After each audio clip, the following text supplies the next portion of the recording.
এটা নাই ওটা নাই এরকম কোনো কথা হবে না।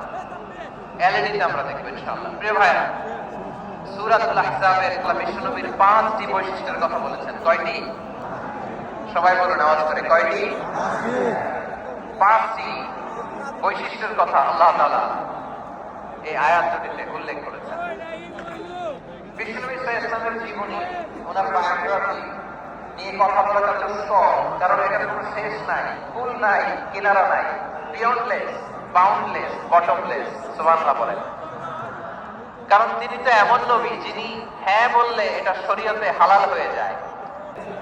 কি তোমরা বসো না, দাঁড়াও না, যাও না, আসো না, চলে যাবা? এই লক্ষ মানুষ ছেলে তোমরা যেতে পারবা?